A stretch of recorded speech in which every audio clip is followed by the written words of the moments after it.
Hello സുഹൃത്തുക്കളെ, എല്ലാവരും സുഖമായിട്ട് സേഫായിട്ട് ഇരിക്കുന്നെന്ന് പ്രതീക്ഷിക്കുന്നു. ഇന്നത്തെ റെസിപ്പി എന്ന് പറയുന്നത് റവ കൊണ്ടുള്ളൊരു ഉണ്ണിയപ്പത്തിൻ്റെ റെസിപ്പിയാണ്. അതെങ്ങനെയാണ് തയ്യാറാക്കുന്നതെന്ന് നോക്കാം. ആദ്യം തന്നെ 2 മുട്ട എടുക്കുക. അതിലേക്ക് 1/2 കപ്പ് അളവിൽ പഞ്ചസാര ഇട്ട് കൊടുക്കുന്നുണ്ട്. ഇനി അടുത്തതായിട്ട് ഇട്ട് കൊടുക്കുന്നത് ഏലക്കയാണ് കേട്ടോ. 3 ഏലക്ക ചതച്ചതും കൂടി ഇട്ട് കൊടുക്കുക. നല്ലതുപോലെ ഒന്ന് ബീറ്റ് ചെയ്തെടുക്കണം. നമ്മുടെ പഞ്ചസാര നല്ലതുപോലെ അലിഞ്ഞ് വരണം, എല്ലാം അലിഞ്ഞ് കിട്ടണം. അപ്പോൾ എല്ലാം നല്ലതുപോലെ നമുക്കൊന്ന് ബീറ്റ് ചെയ്തെടുക്കാം. നല്ലതുപോലെ ബീറ്റായിട്ട് വന്നിട്ടുണ്ട്. നമുക്ക് ഈ ഒരു പലഹാരം വെറും 5 മിനിറ്റ് കൊണ്ട് തന്നെ തയ്യാറാക്കി എടുക്കാൻ പറ്റും കേട്ടോ. ഇനി അതിലേക്ക് ഇട്ട് കൊടുക്കുന്നത് 1/2 കപ്പ് അളവിൽ റവയാണ് കേട്ടോ. അപ്പോൾ റവയും ഇട്ട് കൊടുത്ത് നല്ലതുപോലെ അതിലൊന്ന് മിക്സ് ചെയ്തെടുക്കാം. ഒരുപാട് നേരം നമ്മളൊന്ന് ബീറ്റൊന്നും ചെയ്തെടുക്കേണ്ട. നമ്മുടെ ആ മുട്ടയുടെ മിക്സും റവയും കൂടെ ചേർന്നതും മിക്സായി വന്നാൽ മതി. അപ്പോൾ അതും നല്ലതുപോലെ മിക്സാക്കി എടുത്തതിന് ശേഷം അതിലേക്ക് ഇട്ട് കൊടുക്കുന്ന മൈദയാണ്.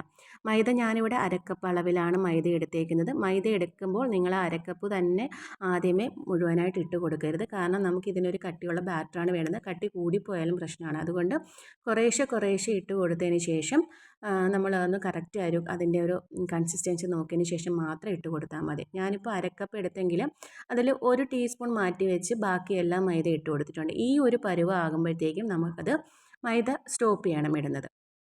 ഇനി അതിലേക്ക് ഇട്ട് കൊടുക്കേണ്ടുന്നത് 1/4 ടീസ്പൂൺ ബേക്കിംഗ് സോഡ, നമ്മുടെ സോഡാപ്പൊടി. അതിനുശേഷം 1/2 ടീസ്പൂൺ ഉപ്പും കൂടി ഇട്ട് കൊടുത്തൊന്ന് മിക്സ് ചെയ്തെടുക്കുക. ഇതാണ് നമ്മുടെ ബാറ്ററിൻ്റെ കറക്റ്റ് പരുവം. അപ്പോൾ ഉണ്ണിയപ്പം ഉണ്ടാക്കാൻ വേണ്ടി നമ്മൾ ഉണ്ണിയപ്പ ചട്ടിയിലോ കാര്യങ്ങളോ ഒന്നുമല്ല ഉണ്ടാക്കുന്നത്.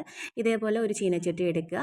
അതിലേക്ക് എണ്ണ നിറച്ചൊഴിച്ച് നല്ലതുപോലെ ചൂടാവുന്ന സമയത്ത് കുറച്ച് നേരം നമ്മളൊരു സ്പൂൺ അതിലേക്ക് മുക്കി വയ്ക്കുക. മുക്കി വെച്ചതിന് ശേഷം അതിലേക്ക് നമ്മുടെ പകുതിയല്ല 1/4 ഭാഗത്തോളം ഈ ഒരു ബാറ്റർ ഒഴിച്ച് കൊടുക്കുക. ഒഴിച്ച് കൊടുത്തിട്ട് നമ്മൾ ജസ്റ്റ് ഒന്ന് തിരിച്ചിട്ട് കൊടുത്താൽ തന്നെ അത് വീണോളും. ഈ ഒരു നമ്മുടെ ആ ഒരു ഉണ്ണിയപ്പത്തിൻ്റെ പോലെ തന്നെ നല്ല രീതിയിൽ പൊങ്ങി വരുന്ന കണ്ടല്ലോ.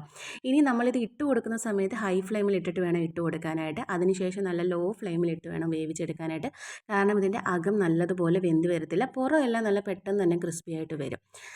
അതുകൊണ്ട് ലോ ഫ്ലെയിമിലിട്ട് തന്നെ വേവിച്ചെടുക്കുക. തിരിച്ചും മറിച്ചും ഇട്ട് നല്ല ഗോൾഡൻ ബ്രൗൺ കളറാകുമ്പോഴത്തേക്കും വേവിച്ച് കോരിയെടുക്കാവുന്നതാണ്. വളരെ സോഫ്റ്റാണ്, കാണാൻ നമ്മുടെ ഉണ്ണിയപ്പത്തിനെ പോലെ തന്നെയാണ്. എല്ലാവരും ട്രൈ ചെയ്ത് നോക്കണം. എല്ലാവർക്കും വളരെ സിമ്പിളായിട്ട് തയ്യാറാക്കാൻ പറ്റുന്ന ഒരു ഡിഷാണ് കേട്ടോ. അപ്പോൾ ഈ വീഡിയോ ഇഷ്ടപ്പെട്ടാൽ ഒന്ന് ലൈക്ക് ചെയ്യുക, ഷെയർ ചെയ്യുക, സബ്സ്ക്രൈബ് ചെയ്യാൻ മറക്കല്ലേ. ബൈ.